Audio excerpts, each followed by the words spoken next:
బంగారు తెలంగాణ 4 కోట్ల మంది ప్రజల ఆశలు ఆశయాల నినాదమే ఈ బంగారు తెలంగాణ. దేశంలో 29వ రాష్ట్రంగా అవతరించింది తెలంగాణ.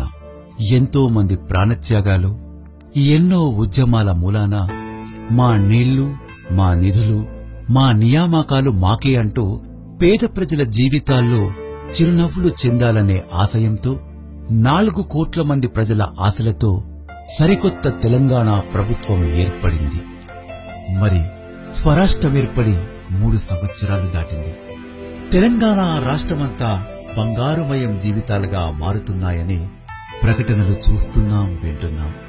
నిజంగా అలా జరుగుతుందా అంటూ క్షేత్రస్థాయిలో ఒక్కసారి పరిశీలించినప్పుడు దేశానికే వెన్నెముకైన రైతు జీవితాన్ని చూస్తే ఇంకా రెక్కాడితే గాని డొక్కాడని పరిస్థితి. నీళ్లు లేక, కొన్నిసార్లు అకాల వర్షాలతో చేతికందే పంట కళ్ల ముందే కనుమరుగవుతుంటే బక్కచిక్కిన రైతు బిక్కుబిక్కుమంటూ చేవలేక, చావలేక అతి దయనీయమైన స్థితి. కనీసం తమ పాడైపోయిన పంటకు ప్రధానమంత్రి ఫసల్ బీమా యోజన పథకం కూడా వర్తిస్తుందని తెలియని పరిస్థితి. పెద్ద కొడుకు లేదు.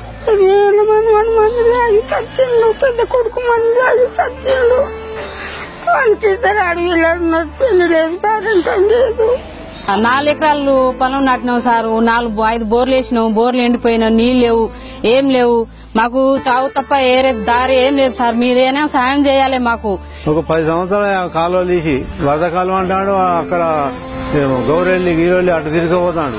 కానీ మాకు అది పక్క అది ఏం లేదు. అటు సిద్దిపేట హరీష్ రావును వాళ్ళ సైడే మొత్తం వాళ్ళే నింపుకుంటాను. మా సైడ్ ఇంతవరకు ఏ ఒక్క నీరు సుక్క నీరు లేదు. మమ్మల్ని ఆ తెలంగాణ తరపు నుంచి మాకెవరు తెలపలేదు. సెంట్రల్ గవర్నమెంట్ లా ఏ రూల్స్ ప్రకారంగా మాకు చెప్పగలగలేదు. తెలంగాణ రాష్ట్ర ప్రభుత్వం వచ్చిన తర్వాత 1000 మంది రైతులు ఆత్మహత్యలు చేసుకున్నారు. పండిన పంటకు గిట్టుబాటు ధర లేదు. పండించే పంటను కనీసం అధికారులు కూడా ఈ పంట వేయాలని చెప్పే నాదుడు కూడా లేడు. కేంద్ర ప్రభుత్వం ప్రవేశపెట్టినటువంటి ఫసల్ బీమా యోజన పథకాన్ని కనీసం గ్రామాలలో ప్రచారం చేసి మా తల్లిదండ్రులైనటువంటి రైతులకు న్యాయం చేయాలన్నటువంటి మినిమం ఇంగిత జ్ఞానం కూడా ఈ ప్రభుత్వానికి లేదు. ఈ ఫసల్ బీమా కోసానికి మాకు ఏం తెలియదు. మోడీ సారు ఇస్తాను గానీ మాకు అయితే ఇక్కడ ఎవరు పంపించలేరు. ఇక మరోవైపు చేనేత కార్మికులు అద్భుతమైన జీవితాన్ని అందుకోబోతున్నారు మా నేతన్నలు.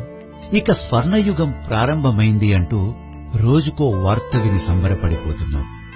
కానీ వారి జీవితాలు దగ్గరికెళ్లి చూస్తే రోజువారి బతుకు బండిని నెట్టుకురావడమే గగనమైపోయిందంటూ ఉన్న పని చేస్తూ అనారోగ్యం పాలైన మమ్మల్ని పట్టించుకునే నాతుడే లేదంటూ ఈ బ్రతుకు బండిని లాగటం ఒక నరకయాతనంగా భావిస్తున్నామని వారు చెప్పే దీనగాథలు అరణ్య రోదనలుగానే మిగిలిపోతున్నాయి.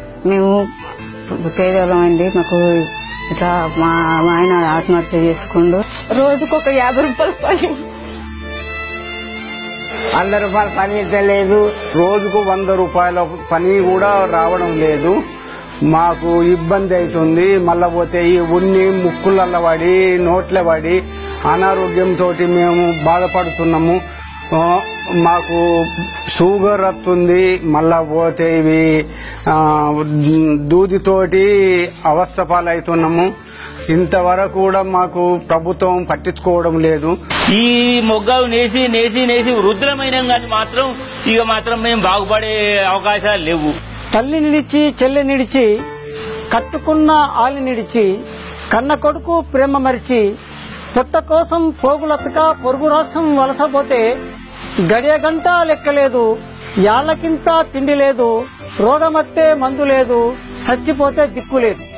ఇది ఒకప్పుడు తెలంగాణ నుండి వలస వెళ్లిన భీమండి, షోలాపూర్, నగర్, నాందేడ్, జాల్నా, పూనా, బాంబాయి ఈ ప్రాంతాలకు వెళ్లిన మా నేతన్నల పరిస్థితి. ఇప్పుడు నిజంగా తెలంగాణ రాష్ట్రం వచ్చింది.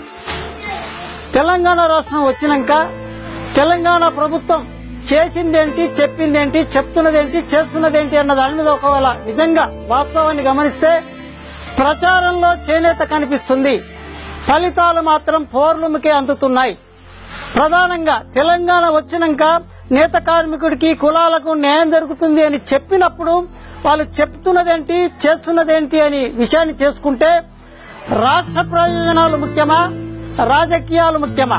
మా రాష్ట్రం మా గూడు అంటూ పేద ప్రజలకు స్వంత రాష్ట్రం ఏర్పడగానే ఇల్లొస్తాయి, వారి బ్రతుకుల్లో వెలుగొస్తుందంటూ మెరిసిన మురిపం చీకటిలోనే చితికిపోయింది.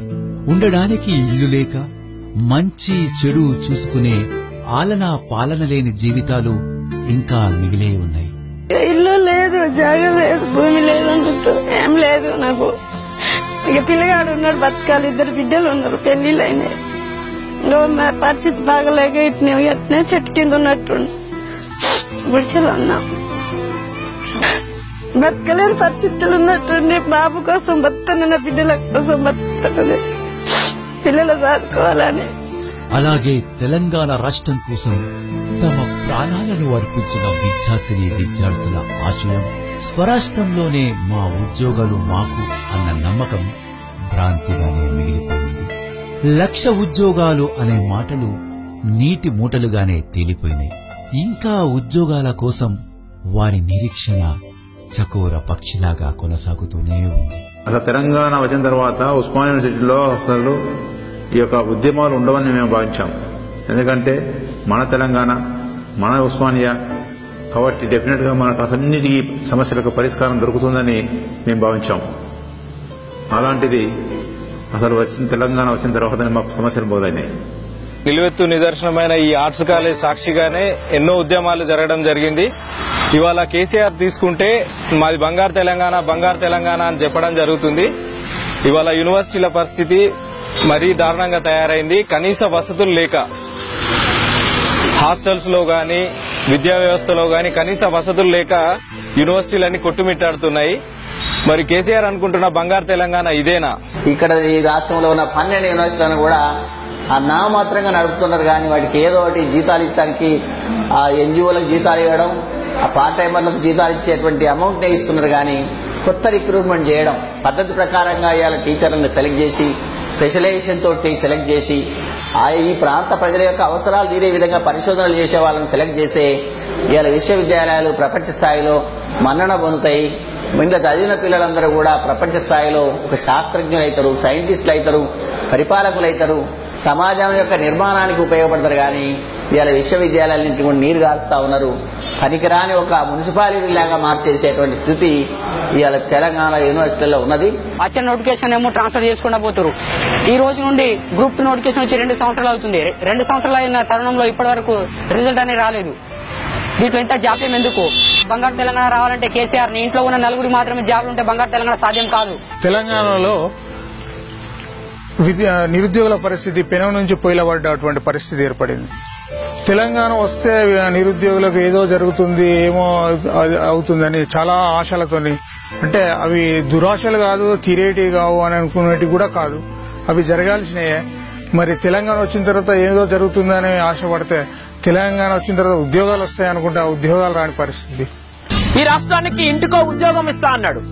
కానీ ఇంటికి ఉద్యోగం కాదు, యావత్ మొత్తం ఈ రాష్ట్రంలో కనీసం ఒక 5,000 ఉద్యోగాలను కూడా భర్తీ చేయలేనటువంటి దివాలాకోరు ప్రభుత్వం ఈ రాష్ట్ర ప్రభుత్వం.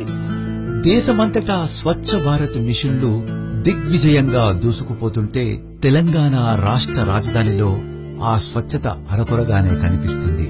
ఇప్పటికీ పేద ప్రజల పరిసరాల్లో మరుగుదొడ్లను నిర్మించుకోలేదంటే ఇంకా ఎక్కడ పడితే అక్కడ చెత్త చెదారం అలాగే ఉండిపోతుంటే వారి జీవన స్థితి ఎట్టే అర్థం చేసుకోవచ్చు.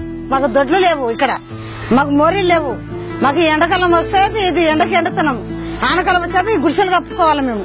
మాకేది ఇప్పటి వరకు సవలతు చేయలేదు, మాకేది చేయలేదు. ఇక్కడ ఉండి ఇక్కడ 40 ఏళ్ళు 50 ఏళ్ళు అవుతున్నది. ఇక్కడ ఏమి మాకు ఇండ్లు లేవు, బాత్రూమ్ లేవు, ఏం లేవు. కష్టం, చాలా కష్టం అవుతుంది. పాపలున్నా అందరున్నా కష్టం అవుతున్నది. ఇక్కడ మాకు మరుగుదొడ్లకి ఎక్కడన్నా వెళ్దామన్నా ఎక్కడ చూసినా మగవాళ్ళు ఆడవాళ్ళు ఉంటారు. చాలా ఇబ్బందులు పడి నరకంలో రోజు రోజుకు ఒక నరకం అనుభవిస్తున్నాం. కానీ దాంట్లో పైకైతే ఎత్తట్లేదు.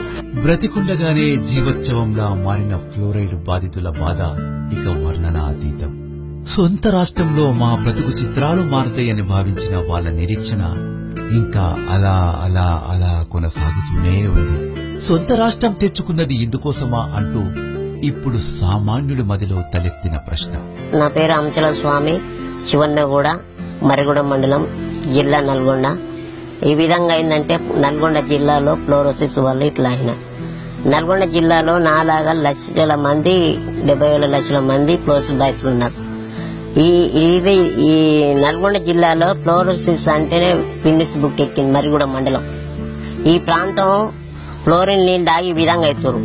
మిగతా తండ్రిదండ్రులు ఏం చేస్తారంటే బావులకాయ పోయినప్పుడు మంచానికి కట్టేసి పోతారు.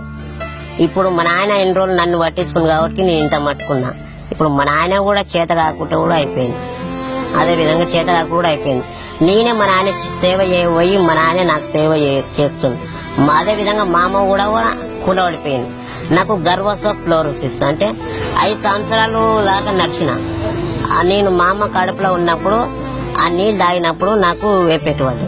తెలంగాణ రాష్ట్రం వస్తే ఏదో బాగుపడుతుంది, నిధులు మాయ అన్నారు, ఉద్యోగాలు మాయ అన్నారు, వ్యవసాయ రంగం అభివృద్ధి అని అన్నారు, ఎన్నో రకటువంటి హామీలు పూర్తి చేస్తానన్నారు. ప్రతి పిల్లలకు చదువులు కూడా ఉచిత కేజీ పీజీ ఇంగ్లీష్ మీడియం అన్నారు. అవి కూడా ఏ ఆచరణ లేదు. బంగారు తెలంగాణ అంటే ఫ్యామిలీ ప్యాకేజ్ లాగా వాళ్ళ కుటుంబంలో ఉన్నటువంటి నలుగురికి ఉద్యోగం లభిస్తే మాత్రం బంగారు తెలంగాణ కాదు. ఈ ప్రభుత్వానికి అధికారం ఇచ్చింది అభివృద్ధి కోసమే తప్ప ఆడంబరం కోసం కాదు. పనిచేయని ఇలాంటి ప్రభుత్వాన్ని మనమెందుకు భరించాలి? మన కలల తెలంగాణ ఇంకా కన్నీళ్ల తెలంగాణలాగే మిగిలిపోవాలా?